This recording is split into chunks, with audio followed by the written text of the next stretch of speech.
फेरि सुनौँ ल यो पुरै सुनौँ केटा 18 प्लस ल एकचोटि 18 प्लस है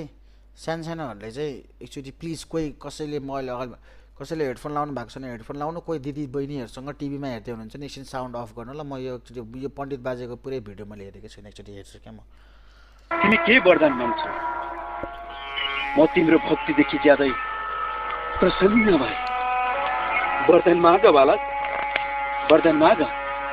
म तिमीलाई वरदान दिन तयार छु गुरुदेव मेरो तपस्याबाट तपाईँ प्रसन्न हुनुहुन्छ भने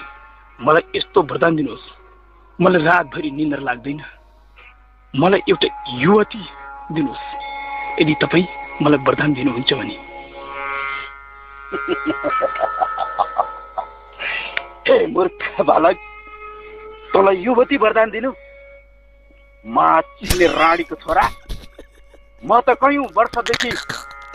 युवती नभेटाएर छटपटेर जंगल जंगल हिँडिरहेछु भने तँलाई युवती वरदान दिनु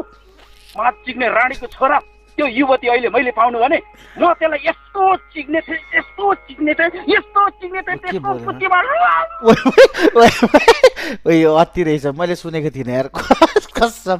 मैले यो सुनेको थिइनँ यार मैले यो सुनेको थिइनँ यार हट अति रहेछ यो अलि ठिक्क त्योसम्म त ठिकै हो कि त्यो अहिले लम कि लम भन्न थालेपछि चाहिँ मलाई सुन्न मन लागेन यार थट मागरिता अरे के अरे गानाको नाम चोटि